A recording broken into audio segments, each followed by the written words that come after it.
আমি বলছি দেশের প্রধানমন্ত্রী যে বাড়িটাই থাকেন ওই বাড়ির নিচে একটা মসজিদ আছে, কোর্ট অনুমতি দিয়ে ওটা সার্ভে করা হোক। যদি না বেরোই তা আলাদা কথা, আর বেরুলে আমাকে আমি বলেছি 24 ঘন্টার জন্য প্রধানমন্ত্রী করুন, আমি প্রত্যেকটা মন্ত্রীর বাড়ির নিচে একটা করে মসজিদ বার করে দেব। কেন? সরকার আমার, প্রশাসন আমার, অফিসার আমার, আমি যা বলবো তাই। কথাটা বুঝতে পেরেছেন না পারেননি? समझदारों के लिए इशारा काफी है। এটা বেনামে 2200 টাকা, বেনামে একজন 500 টাকা, আল্লাহ দানকে কবুল করুক। আর এটা আসরারুল উত্তরপাড়া 1000 টাকা। আর একটা আছে 786, মানে কি? অনেকজন গাড়িতে লেখে 786, কেউ লেখে KGN, খাজায়ে গরিব নওয়াজ। এই 786 মানে আমি জানি না, যে বেদাতিরা লেখে, যে সিন্নিখোররা লেখে তারা জানবে। রসুল সাল্লাল্লাহু আলাইহি সাল্লামের দাঁত মুবারক ভাঙা নিয়ে শাবান মাসে হালুয়া রুটি খাওয়া হয়, এর সাথে বোমটাও ফাটাবেন। এই হালুয়া রুটি খাওয়া কিন্তু হারাম নয়, হালুয়া রুটি খাওয়া জায়েজ, ভালো জিনিস, খাবেন। শীতকালে দেখবেন আমরা রুটি খাই, খেজুর গুড় দিয়ে খাই না, বিভিন্ন পিঠা তৈরি হয়, শীতকালে আমরা খাই, খাওয়া হারাম। কিন্তু একটা দিনকে উদ্দেশ্য করে খাওয়া হচ্ছে বেদাত। এই আপনাদের মুর্শিদাবাদের একটা গন্ড মূর্খ আছে, ওই ভগবান গুলার দিকে বাড়ি, নামটা তার মুফতি। সে একটা জলসায় বলেছে ওয়াহাবিদের জবাই করা, ওয়াহাবি দেওবন্দীদের জবাই করা মুরগি গরুর মাংস খাওয়া যাবে না, এদের ঘরে বিটির বিয়ে দেওয়া যাবে না, এদের সঙ্গে এদের প্লেটে খাওয়া যাবে না, এদের সঙ্গে খাওয়া যাবে না। ওই মুফতি ফতোয়া দিয়েছে, তার নাম হচ্ছে গুটকাখোর জুবের। তো বলি খোঁজ নিয়ে আমি ভগবান গোলায় জলসা করতে গিয়ে খোঁজ নিলাম, তার নিজের বিটি পালিয়ে গিয়ে দেওবন্দি ঘরে বিয়ে করেছে। বাস্তব বলছে, এটা আমি একদম বাইক ক্যামেরা বলে গেলাম।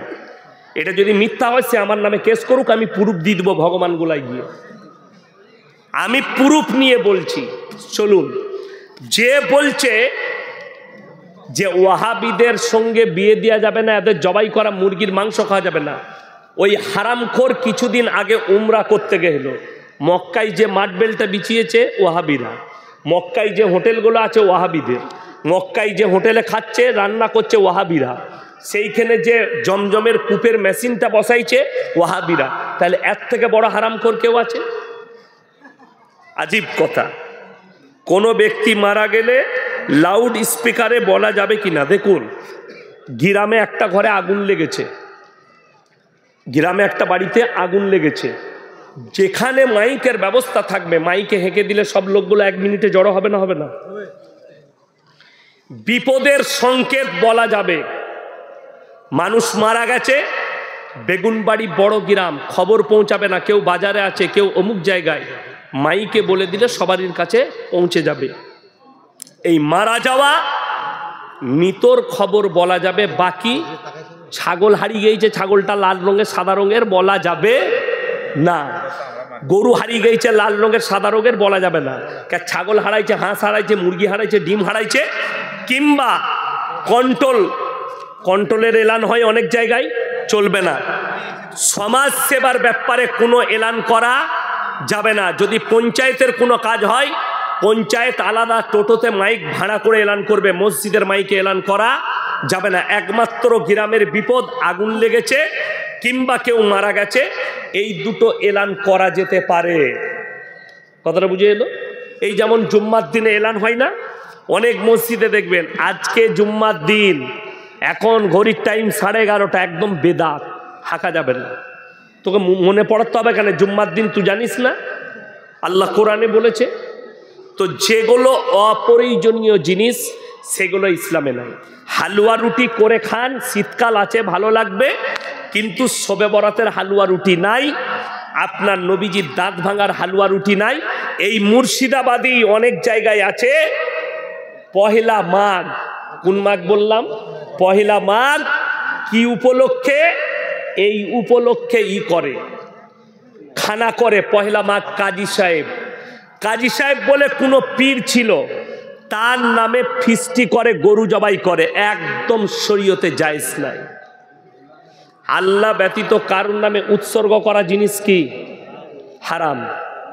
আমি একটা জলসাই বলেছি, এখন ওরা কুকুর খেপা হয়েছে, আমাকে গাল দিচ্ছে ফোন করে এনি টাইম। একজন মুফতি সাহেব ফোন করে বলছে, তু কোনসা নসল কা কুত্তা কা জন্ম কা হ্যায়? মুফতি সে আবার গাল দিচ্ছে। আমি হক কথা বলেছি। কোরআনে আছে আল্লাহ ব্যতীত অপরের নামে উৎসর্গত জিনিস হারাম, প্রবাহিত রক্ত হারাম, শুয়োরের মাংস হারাম।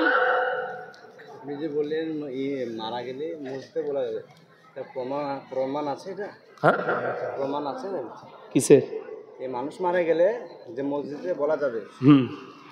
আচ্ছা, আপনি বললেন প্রমাণ আছে কিনা? প্রমাণ কিসের চাই? নবীজির হাদিসের দলিলের, তাই তো? মারা গেছে না, আমি বলি, আপনি বলছেন নবীজির জামানায় মাইক ছিল? উত্তর দেন। ছিল না? তাহলে এই মাইকটা কি আমি যেটাই বায়ান করছি এখন? কি মানুষ তো শুনবে এটা না? কেন শুনবে? বেদাত না কি বলুন এটা? আপনি জানেন? দাঁড়ান দাঁড়ান, চুপ করুন না, উত্তর দিই, ও জানতে এসছে। আমার কথাটা শুনেন। এই মাইকে এলাউন, এই যে বায়ান করছি, এটা জানা আছে আপনার? এটা বেদাত জানা আছে? এটা বেদাত। এটা কেন বেদাত নয়? আপনি ভুল বলছেন, এটা বেদাত। কিন্তু যে বেদাতটার দ্বারা ইসলামের ক্ষতি হবে না, মাইকে এলান করে দিলে কার ক্ষতি হবে? ক্ষতি হবে কি কারুর? মাইয়াতের কেউ যদি মারা যায় কিংবা কারো ঘরে আগুন লাগলে এলান করলে ক্ষতি হবে? ক্ষতি হবে না, কোনো ক্ষতি নাই। এই যে মাইকটা আপনারা জানেন না বেদাত, কিন্তু এই বেদাতটাই ইসলামের কোনো ক্ষতি নাই। ক্ষতি আছে? কেউ যদি মনে করে, শুনেন, এইটা ইবাদত, কথাটা ভালো করে বুঝবেন। এই যে আমার দিকে ধ্যান দেন, ওই দিকে নয়। এই মাইকটাই বায়ান করা যদি কোনো মৌলবি বলে ইবাদত, তাহলে কিন্তু কঠিন বেদাত হবে। এইটা কিন্তু ইবাদত নয়। মাইক ছাড়া জুম্মাতে খুতবা হয় না? হয় না? অনেক মসজিদে হয়, অসুবিধা নাই, ছোট জায়গা, সেখানে খুতবা হচ্ছে। বলে দিই, বিপদের সংখ্যা যখন আছে, যদি কেউ প্রশ্ন করে নবীজি জামানায় ছিল না, আমি এমন একটা প্রশ্ন করে যাব, কোনো বাপের বেটা মৌলবি কিয়ামতের সকাল পর্যন্ত একটা জাল হাদিসও বার করতে পারবে না। শুনেলেন?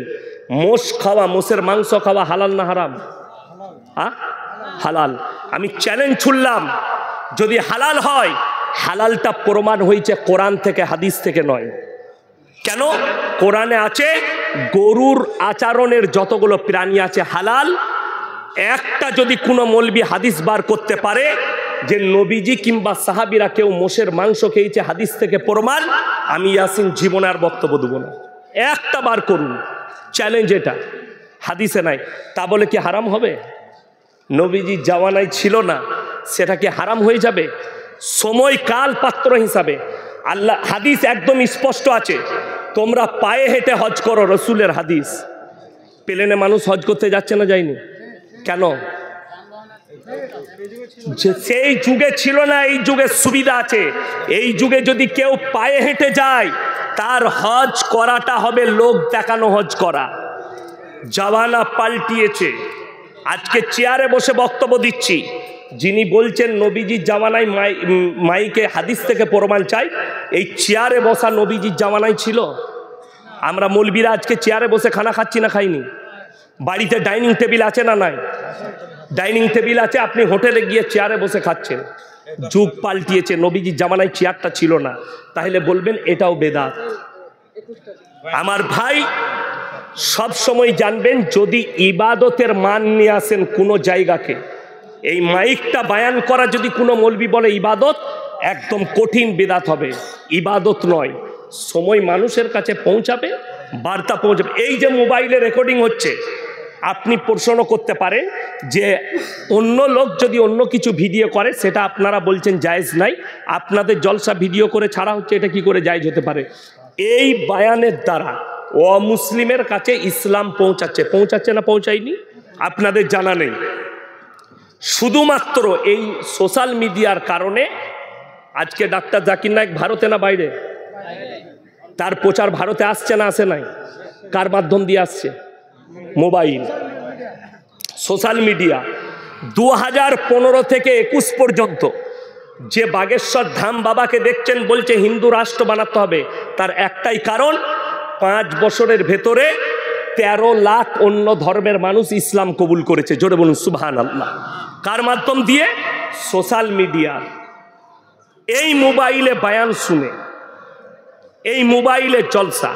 একটা মেয়ে আমাকে গালি দিয়েছে, সেই মেয়েটা রসুলকে গালি দিচ্ছে, তাকে উত্তর তো তার বাড়িতে গিয়ে দেয়া যাবে না, দেওয়া যাবে?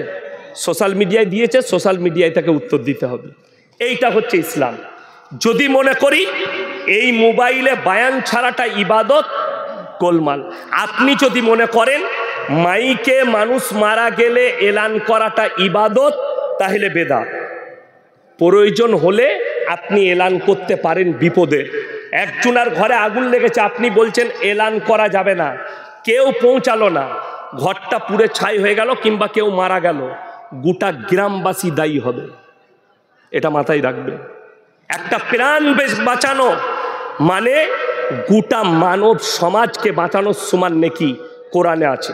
একটা প্রাণকে হত্যা করা গোটা মানব সমাজকে হত্যা করার সমান। আল্লাহ আমাদেরকে হেফাজত করুক। আমি লাস্টে বিয়াদবি মাপ চাইছি।